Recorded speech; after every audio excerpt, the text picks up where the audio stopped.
In this video, we are going to discuss rectangular components of a vector in a plane.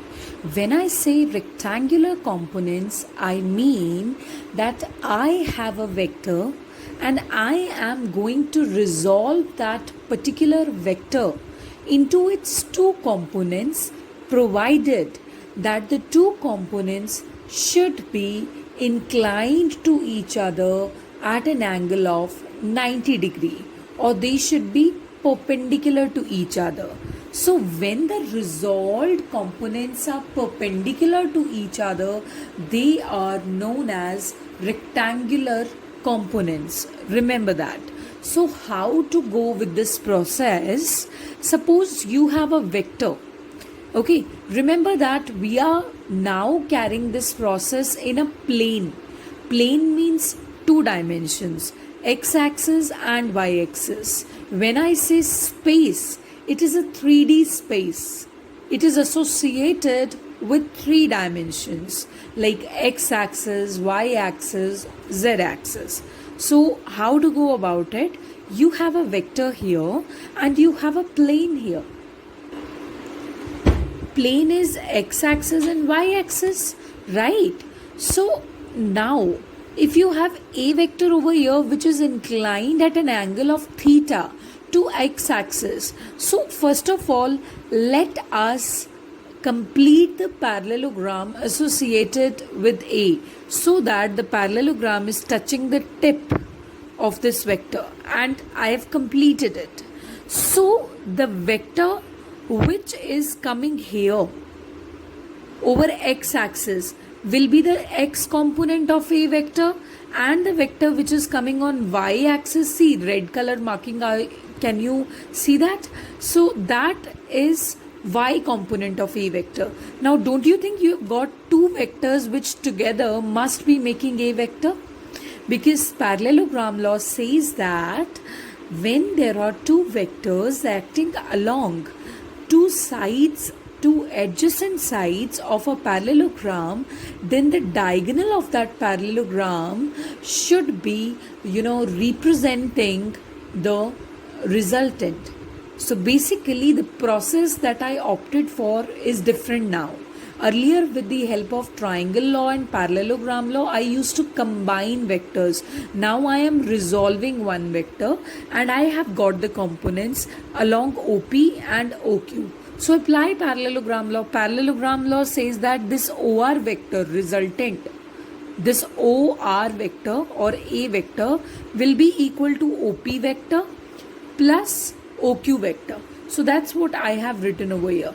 But OR vector is representing A vector and OP vector is representing the x component of A vector, which is AX vector. And OQ vector is representing, OQ vector or PR vector is representing the Y component, which is AY vector. Okay, so after that, you must be knowing that this AX vector, every vector can be written as magnitude into direction. And earlier only I explained this, that magnitude can be written simply, and direction is written in the form of unit cap. Like if you have A vector here, then the magnitude can be written as A only and direction is written as A cap, like this. So that's what I'm going to do over here. Here you can see that this is AX vector along OX.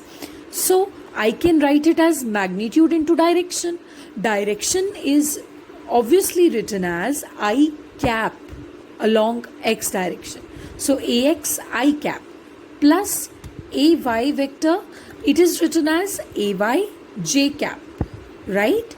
So after that, what we need to understand that this is the common denotation of a vector. You remember I told you, I gave you a numerical to solve where A vector was given as 2I cap minus 3J cap plus 5K cap, so on. So what are these? These are the components of the vector. Like a vector किन किन से मिलकर बना होगा, that's component. So this was the x component of a vector, this was the y component of a vector, and this was the z component of a vector. But here in this case I am only resolving the vector in a plane, so that's why I am going to get two components.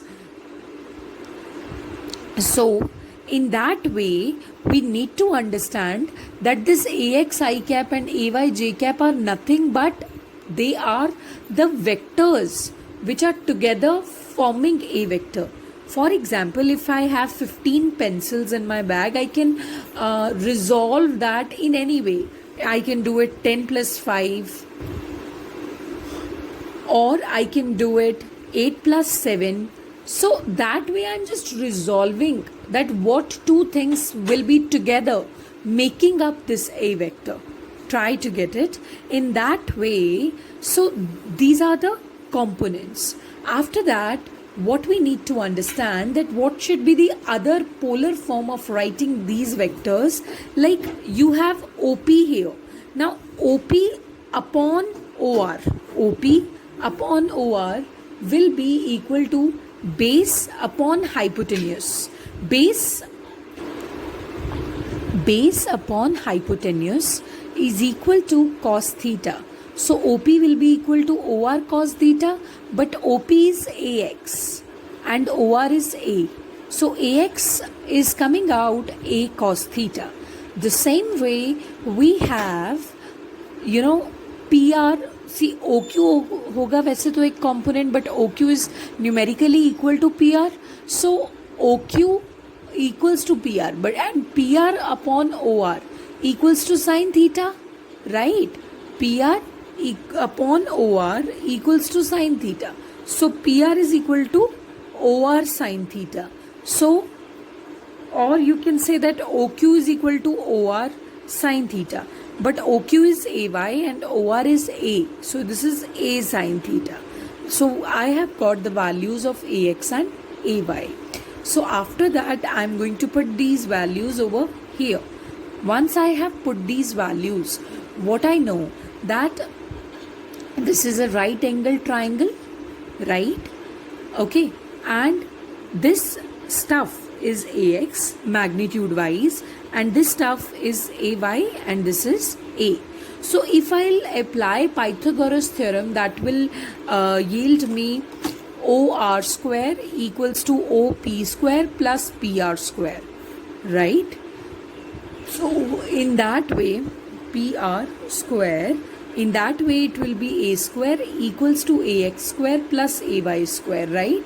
And A will be equal to under the root AX square plus AY square. But this time you're not understanding the implication of this.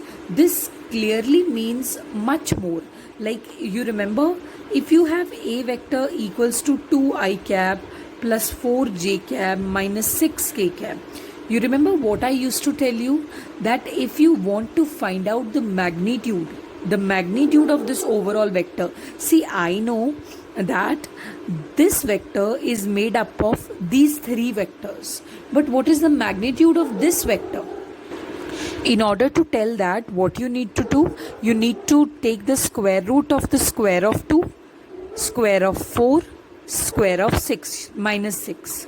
You remember this procedure? So this procedure has come from this derivation कि आपके पास एक vector होगा definitely, and that vector must be made up of many vectors, but eventually you have to tell what is the magnitude of that vector, and this is the way you eventually tell that.